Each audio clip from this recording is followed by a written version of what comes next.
Smartphone cameras are always getting better, but my question is, are they killing filmmaking or are they making it better?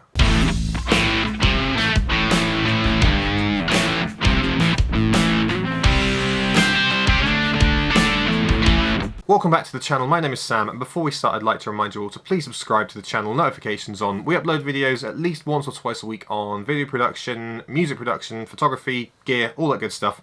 So please subscribe, notifications on to stay updated on our latest videos. So this is a video I've been planning for quite some time, and I thought with the release of the iPhone 12, now is a really good time to actually put this video out. Originally this was just going to be a rant from me for about 10 to 15 minutes on my thoughts on using a smartphone, and actually I thought that's really not a smart idea because one, I actually realised I needed to kind of educate myself on why people would use a smartphone and also speak to people and actually ask people their thoughts, so it's not just my sort of, I guess, very biased opinion ranting about smartphones. So this video is going to be covering two aspects basically. It's going to be covering narrative filmmaking, short films, feature films, and it's also going to be covering professional videography as well. So whenever there's a new flagship phone, to be honest, mostly iPhones, whenever a new iPhone is released, you always get a bunch of YouTube people who are going on about how it's an absolute game changer and it's going to become their only camera going forward or their main camera going forward. And yet, a few months later, especially people who say they're going to use, only the iPhone for vlogging, a few months later, they're back to using their Canon, their Sony, their Panasonic mirrorless or DSLR cameras for most of their videos. And it just always leaves me kind of rolling my eyes because whenever a new iPhone is released, usually yes, it's exciting, the new camera developments are cool and they are exciting. But when people start touting that it's going to be the only camera you need going forward and it's going to be, you'll only ever need this for your professional videography, it's just like, I'm sorry, I don't agree, basically. It does irritate me when I see videos that kind of suggest that we'll never need any other form of camera, gone are the days of interchangeable lenses and big sensors. All you need is this little tiny rectangle in your pocket and that'll do everything. And I struggle to agree with that. So as I said, originally this video was just going to be me ranting for 10 to 15 minutes, and I really could, and part of me kind of wants to, but I'm going to resist doing that as much as I can, and I'm probably going to cut out a lot of ranting because I know I will. But I'm going to try and be, I guess, as balanced as I can within reason. Now I've got to point out that, if it wasn't already obvious, I'm very much in the camp of I think you should do things properly. I think at least learning to use a proper manual camera with interchangeable lenses, I think is the way to go. And I think if you're really serious about videography and filmmaking, you should at least learn that.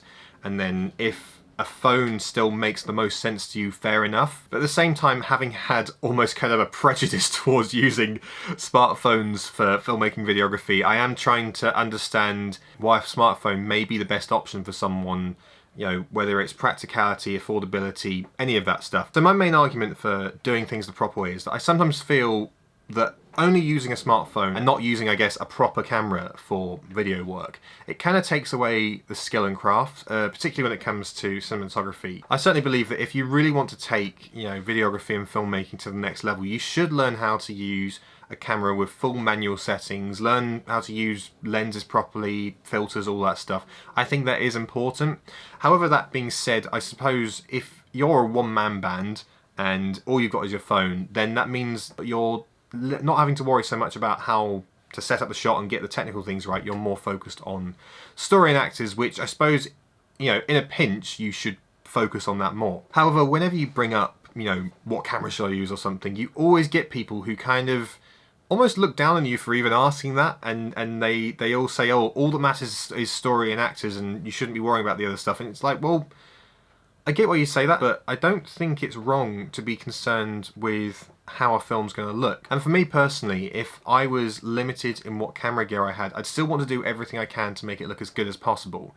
But I think for me, it's when people almost seem to kind of go out of their way to just use an iPhone or an Android phone to make their film. And I don't see why you would do that, especially if you have the option to go for, like a GH5 or an A7S III or something. So I put out a poll on Twitter and in Filmmakers Forum on Facebook.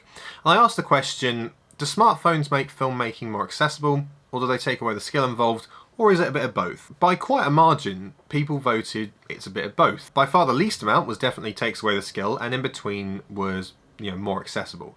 So overall, it does seem that most people would say it's more accessible but it also does kind of take away the skill as well, which is kind of what I thought would actually be the result. So really what that tells me is that a lot of people who are trying to get into filmmaking will just use their phones because they're half decent, and it means they can actually just get out there rather than kind of waiting for months to save up for a camera. So that actually is a really good thing. And I think where I stand currently is definitely that if you want to go make films. Chances are you have something that will at least look somewhat decent. But where I struggle is when people kind of almost suggest that all you ever need is an iPhone, and that's not necessarily true. I certainly don't believe it's necessarily true. So interestingly with this whole smartphone thing, going back a few years, the idea of using a smartphone for filmmaking was kind of, I guess, novel would be the word. I think around the release of about the iPhone 5 to 5S, that's when we started to see feature films. You know, a big one is Tangerine, which is shot exclusively on a number of iPhone 5Ss back in about, I think, 2015 it was released. And there's the more recent High Flying Bird, which is a Netflix exclusive, and that was shot with the iPhone 8. Interestingly as well, just as a side note, both films list the Moondog Labs anamorphic adapter on their IMDb sort of tech specs page, which I do think contributes to the look, because both of these are actually anamorphic 2.35:1 ratio, which I thought was quite interesting, because again, this goes back to the whole black bars top and bottom equals cinematic, which I suppose if you're trying to kind of emulate a Hollywood look, but you're still using an iPhone, that it makes sense to do that, I suppose. I think it's certainly really interesting and actually quite cool that directors are able to use just something like this to make a feature film. But if they've got the budget to actually do a lot of things, then I still have to wonder why. Is it kind of just because they can? I mean, I kind of get it, but at the same time, there's a few shots in High Flying Bird that I can remember that I'm just thinking, they look good, but God man, if they'd had like a, you know, an Alexa Mini or something, that would have looked even better. I know films aren't, it's not all about how it looks, but I think for me, the immersive quality, the technical side of things is still important, you know. At least, at the very least I can say, and this is the thing I do like about the films that are made with sort of phones or cheaper cameras, is they always try and get the sound good. And that does, I think, I saw a comment on one of the videos that actually says, if you get the sound good, then there's every chance you will kind of eventually start to forget you're watching a film shot on a phone.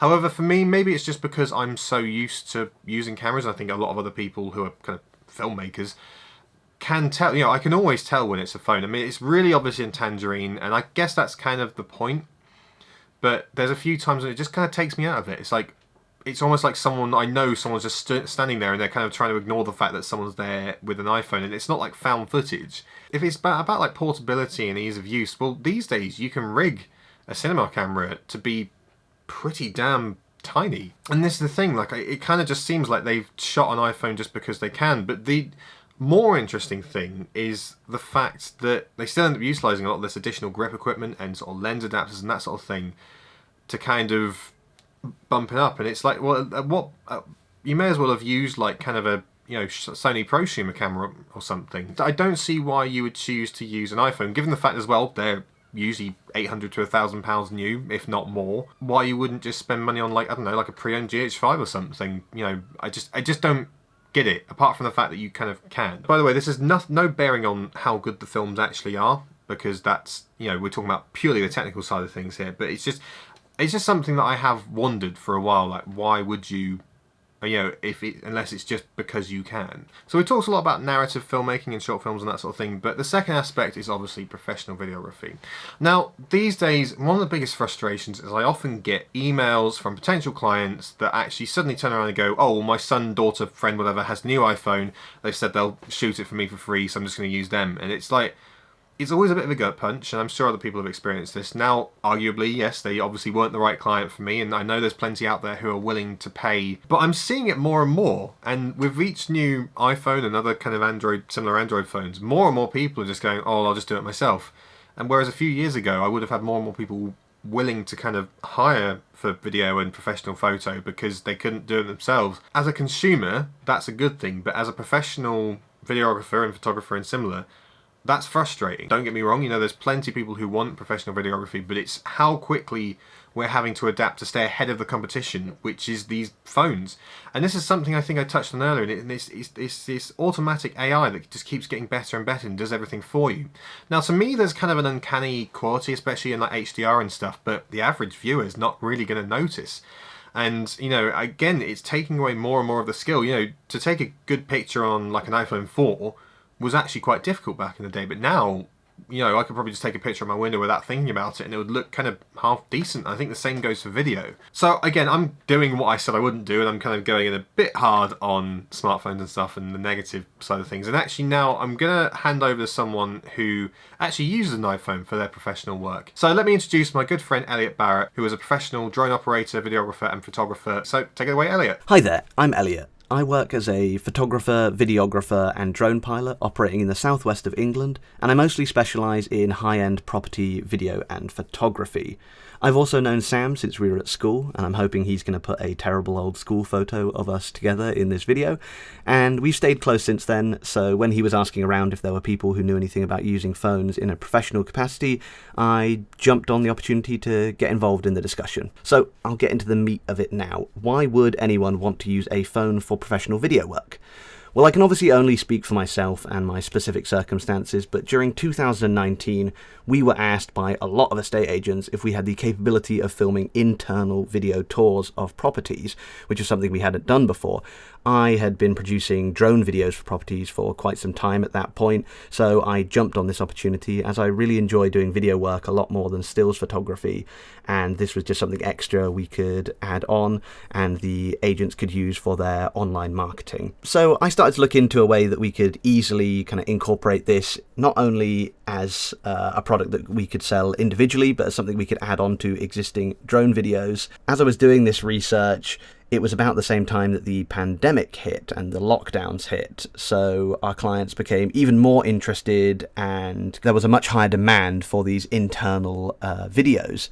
So yeah, we really had to get the ball rolling for something that could provide people with the experience of going to a house without actually having to go there, as that was very difficult for a lot of people, obviously, at this time, and still is. Eventually, after some expensive trial and error, which I will go into a bit more later on, we found the solution, which was an iPhone 11 Pro on a DJI Osmo mount. I think it's actually the Osmo 2 mount that we've been using, and the reason we came to use this and why it outclassed what we had used before was twofold. Firstly, the quality was above and beyond what we had expected. At first, when we were using an iPhone for these videos, we were just using the standard iPhone 11, and with our first attempt, we were all surprised with how good it looked. And then when we moved up to the iPhone 11 Pro, it was almost indistinguishable and often better quality than the footage that we were getting off of the DJI Phantom 4 drone built-in camera, which was obviously what I was using for the drone video. The second, and I think more important aspect of it, was it was so much easier to use than anything else we had tried. Not only because it's pretty much as simple as hitting one button and then you're good to go and you get some pretty great results from that, but we often have a number of constraints with what we do, the first and foremost always being time. We do not live in a country where the weather is our friend, so often we have to complete 2 or 3 big properties in a single day when it's sunny, so having something that has a complex setup and, you know, takes a lot of time to put together is not great, and something that is simple and reliable is always a boon, as obviously we want to get as much done as we can when we have a nice day so we don't let down our clients and we get the best results possible. And also, some of the properties we shoot are massive and some of them are cramped, which can be difficult for 2 separate reasons. If they're massive, you don't want to be carrying around huge amounts of equipment, and that can just get very tiring very quickly. And also, if it's a cramped property, you know, carrying massive equipment through corners and tight corridors can also be time consuming, which again is not great for us. Obviously, it's not without its flaws. It does produce quite a lot of graininess in low light situations, which doesn't always show up on the display when you're filming it, so it's kind of hard to know when it's going to have all this graininess. And it's also obviously never going to be as versatile as a professional camera. It's almost impossible to adjust the zoom and focus while shooting in any kind of manner that looks anyway professional. So yes, having a true video camera is definitely going to be better for more artistic and more kind of elaborate shoots, but for something like a point of view video or documentary style filming, this really does do a cracking job. One other slight downside to it, though, is trying to get the footage off the phone is like trying to get blood from a stone. I use a PC to edit, and I've not really been able to find a quick and efficient way to just get the footage straight off the phone via a cable to my computer without installing third-party software and stuff that I'm not necessarily entirely comfortable with putting on my phone or my computer. So the best way I've found to use it is actually transferring stuff from the phone to my PC, downloading it on my PC, and then editing it from there. That is another bit of an annoyance that you wouldn't obviously get if you had a camera with any kind of removable storage. However, saying all of this, I think I had a much less frustrating time generally using the phone for my work than I did using what we had before, which was what I was talking about earlier with the expensive trial and error, which was a D850, a Nikon D850 with a DJI Ronin S. Obviously, that is a much more professional piece of equipment, and we did get some absolutely incredible results with that, especially on the outside of properties. The colours were beautiful, the shots looked absolutely amazing, and I couldn't really fault it on the outside. But when we moved to the internal side of things, the iPhone's latitude and range I found was generally far superior. It was able to pick out views from windows whilst also maintaining the exposure on the inside. So for shooting stuff like views and, rooms with massive windows, the iPhone was incredible, and it didn't require any kind of adjustment of the exposure or the kind of light settings or anything like that, which obviously just saves me time as well. I'm sure there are ways you could, shoot these rooms effectively with a D850, but, with the time constraints that I mentioned before, going in there and just getting the shots done was, absolutely brilliant. So with that, I think it came down to me thinking, I could spend the time to go and, master this D850 stuff and get my editing down, get my my exposures down for rooms, and spend the time really getting to grips with this equipment. But then I thought, the clients are happy with what I'm producing right now, and it's a much easier setup. It's much easier on my back. It's much easier to just go out and, get a lot done in a single day. So I kind of thought, why am I shackling myself to this idea that, the more expensive equipment is going to produce better results, when it wasn't really. I could get the same results that people were happy with, giving myself a much easier time doing so. Aside from this, I do think phones getting to the stage that they are a very high standard of video quality is generally a good thing. Yeah, sure, most people won't use them for professional work, but for people that do want to use them for creative things, it's great. It's an amazing tool. They can go out there and they can share stories and they can share their visions with people, and they don't have to go out and get any training or buy any equipment. They can just go out and put those things on the internet and share them to masses of people, and they can become, very popular through that. And also we get to see people falling over and making fools of themselves in HD, which is always nice too. So I think, if anything, phones getting generally better and more professional in terms of their capabilities is actually a really good thing for future filmmakers, because, once they get that kind of base knowledge of something they are initially familiar with, like using a phone camera, they can then build on those skills to go out and say, I really enjoy this, I've got a passion for this now, I want to get a proper film camera, I want to get some proper training, I want to go out and make a proper movie. And I think giving people that ability to go out and experience something they didn't know they might enjoy and learn something new, I think is always good, and it's getting out there and it's getting people creating more stuff, which I think is almost always a good thing. That's pretty much all I've got to say in terms of using a phone professionally. I think I'm a big advocate of, using the right tool for the job, not just, the one that is the most expensive, and it's really got to work for what you're doing. I'm sure there are aspects of what I do that could be better if I was using more professional equipment and using, a proper video camera to do these things. But my clients are happy with the work that I'm doing, and I'm happy with the work that I'm doing, which is also important. So I think as long as that is the case, you don't necessarily need to work with the most expensive equipment possible. That's all I've got to say on that, and really other than this, I've got one final plug to make. So if you've liked the sound of my voice, I run a group Twitch channel on the internet, which you're probably watching this video on as well, so I assume you have access to it. We're called NifD Live on Twitch. We do a lot of gaming stuff, mostly tabletop RPGs like Dungeons and Dragons, and it's actually a channel that Sam helped to conceptualize and bring to life. You know, it's something that's a big part of my life, so if you've, like I said, if you like the sound of my voice, you should go check it out at, NifD Live on Twitch. And that's all I've got to say.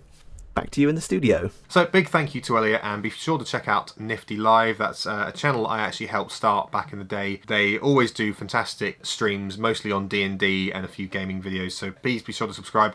I'm sure we'll collaborate with them again soon. So to conclude, are phones killing filmmaking? Honestly, no, they're not. Now, I know I've ragged on about smartphones and my personal opinions, and I have my personal frustrations, but the rational side of me appreciates that actually, if anything, they're keeping it alive, because the fact that now it's just so much easier to just pick up a phone and have at least a half-decent image. You can just go out and shoot stuff, and that's actually really cool. The other thing as well is that while I don't use my phone a lot for professional stuff, if I was absolutely in a pinch, I could. You know, this phone's 2 years old, it'll still shoot 4K. Okay, it's not going to be anything near like my GH5, but the fact I can do that is quite cool. I mean, I'll sometimes use it for sort of just test footage and stuff, and yeah, that's pretty great. I don't think phones are ever going to actually replace professional gear. You know, we're not going to see mirrorless cameras die. We're not going to see cinema cameras go the way of the dinosaurs. They're always going to be there, because people are always going to want larger sensor cameras with tactile buttons, flip-out screens, plugins for mics, and most importantly, lens mounts. That's a big thing. I don't think we're going to start seeing the iPhone has like a bayonet mount. I just don't see that happening. And even then, it's still a tiny sensor. You know, they can make it a bit bigger, but I think the likeliness of seeing like an APS-C size sensor on an iPhone, unlikely. Not impossible, but unlikely. I think as well also just the limitations, you know, iPhones and all smartphones always perform best in good light. But as soon as the light gets lower, you will see a lot of, not even if they've got all this new AI software and stuff that's supposed to kind of be much better in low light, it's still not going to match a really good mirrorless camera that's got a really fast lens in it. It's just unlikely to match it. And I think, you know, you can have all the fancy sort of AI and trickery and software in the world, but nothing beats just getting things right in camera. What I do think though is I think we're going to see less and less like low to mid-range cameras, so sort of the entry-level DSLRs I think may go. They may not, because actually they offer, I guess, a real photography experience, so they may not. But I certainly think, you know, point-and-shoot cameras, if they're not already dead, they will be dead very soon. But I think we will see a decline on sort of low to mid mirrorless and DSLR cameras. But I think the higher-end cameras will still survive. Even if the market does shrink, there's always going to be a need for sort of higher end stuff. Some will be perfectly happy their entire kind of video lives only using a phone, and I guess, you know, good for them. I'll kind of smile through gritted teeth, but you know, each their own. But I think the majority, if you're really interested in video and film, you will reach a point where you want something better, something that isn't just, you know, automatic. You want something where you can really have full control over it. I hope that was of interest. I've tried to cover as much as I can, and I'm giving myself a really difficult editing job. Again, turned into some super long video, as it always does with me. But I hope you all enjoyed this, and if you've got opinions, strong, positive, negative, whatever, please share them down below. I will ask, you know, please be nice to each other in the comments, and you know, please be constructive, I guess. But I'm interested to see, you know, and if this warrants another video, I'll make it. And I hope I've done my best not to sound like a complete sort of snobby person, while still sharing my opinion, of course. Anyway, yeah, please be sure to subscribe if you did enjoy it. We do release videos at least once or twice a week, so check in if you're interested in filmmaking, video production, music production, any of that good stuff. Subscribe, notifications on, and I will see you in the next video. Goodbye.